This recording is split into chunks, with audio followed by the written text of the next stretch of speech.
Çocuklar ölürken sessiz kalınmaz. Çocuklar ölürken sessiz kalınmaz. Çocuklar ölürken sessiz kalınmaz.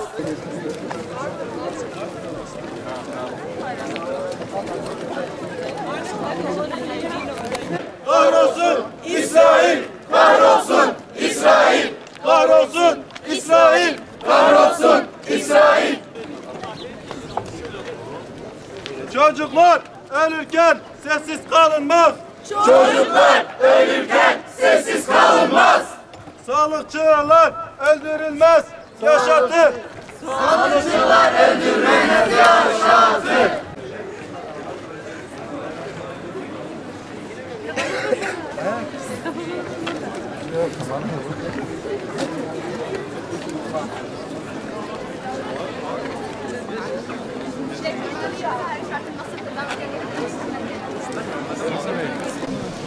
...7 Ekim'den bu yana yaşlı, kadın, çocuk fark etmeksizin 35.562 kişi katledildi.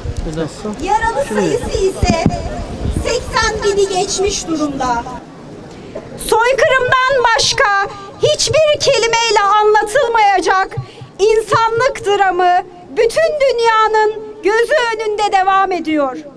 Dünyanın gündeminden düşürülmeye çalışılan katliamın dehşetini bizim tekrar gözler önüne sermemiz gerekmektedir. Sağlıkçılar olarak bizlerin görevi sağlık hizmetlerini geliştirip en iyi şekilde insanlığın hizmetine sunmaktır. Ancak Filistin'de 7 Ekim'den bu yana 32 hastane ve 53 sağlık merkezi hedef alınarak hizmet dışı bırakıldı. 492 sağlık personeli şehit oldu. 99 sağlık personeli tutuklandı. 160 sağlık kuruluşu hedef alındı. 126 ambulans hedef alındı.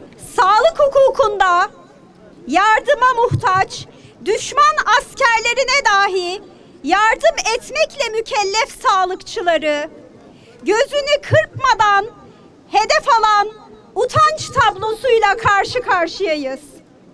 Sağlık hizmeti çalışanları ve öğrencileri olarak toplandığımız sessiz yürüyüşümüzde tutuklansalar da, öldürülseler de görevleri başından ayrılmayan başta Gazze'li meslektaşlarımızı ve Gazze'ye din, dil, ırk fark etmeksizin dünyanın dört bir yanından gelen vicdan sahibi meslektaşlarımızı büyük bir saygıyla selamlıyoruz. İnsanlık dışı bütün eylemlerden kurtulmak için verdiğimiz mücadeleyi sonuna kadar sürdüreceğiz. Zulme karşı durmak için sağlık çalışanlarını ve bütün vicdan sahibi insanları harekete geçirmeye sessiz yürüyüşümüzle davet ediyoruz. Kabul etmeyeceğiz, normalleştirmeyeceğiz.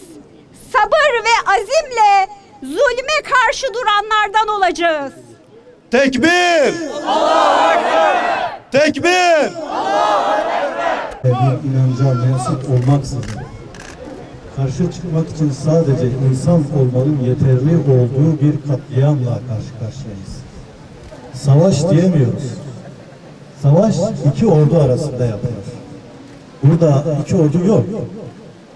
Dünyanın en yüksek teknolojisinin sivillere karşı, kadınlara karşı, çocuklara karşı, hatta anne karnında doğmamış celine karşı yürüttüğü bir bombardıman, bir mezalim, bir vahşet, hunharca bir saldırı yürütülmektedir. Dolayısıyla bunun için Buna karşı çıkmak için, bunun karşısında durmak için herhangi bir ülke mensubu olmaz. Herhangi bir dine mensup olmaya gerek yok. Sadece insanlıktan nasibini almak yeterlidir. İsrail kahrolsun! İsrail! Müslüman uyuma, kardeşine sahip çık. Müslüman uyuma! Kardeşine sahip çık!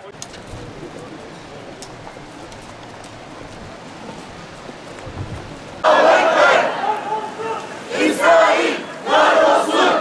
İsrail! Kırmızı çizgiye dur. Kırmızı çizgiye dur. Kardeşine sahip çık. Müslüman uyuma! Kardeşine sahip çık! İşgalci, Siyonist